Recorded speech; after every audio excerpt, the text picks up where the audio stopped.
हाय, कैसे हैं आप सब। उम्मीद है आप सब ठीक हैं और खुश हैं। आज का टॉपिक है हमारा बातचीत। बच्चों से बातचीत करना कितना ज़रूरी है और हम किस अंदाज में बच्चों से बातचीत कर सकते हैं। चले आएँ जानते हैं। बातचीत करना इनकी ज़हनी, जज्बाती और अखलाकी तरबियत में बहुत अहम किरदार अदा करता है।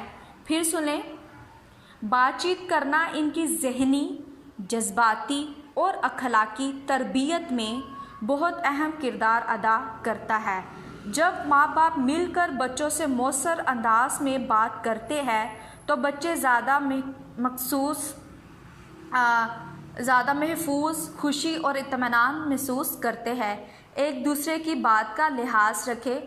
अगर माँ बाप में से कोई बात कर रहा हो तो दूसरा बात को ना काटे बल्कि अपनी बारी का इंतज़ार करे। एक दूसरे की राय का एहतराम करे। बच्चों के सामने बच्चे को सुनाने का वक्त दे। रोज़ाना माँ बाप बारी बारी और तवज्जो से बच्चे की बात सुने, सवालात करे ताकि बच्चा महसूस करे कि इनकी बात अहम है। मुश्तरका मसाइल का हल मिलकर निकाले।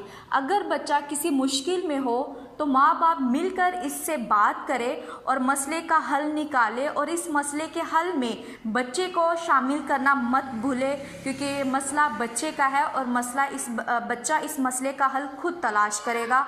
आप बस इसकी इसमें रहनुमाई करें, एक दूसरे की कमी पूरी करें। अगर माँ बाप में से कोई मसरूफ़ हो तो दूसरा बच्चे के साथ मिलकर बात करे, वक्त निकाले ताकि कोई खला ना हो।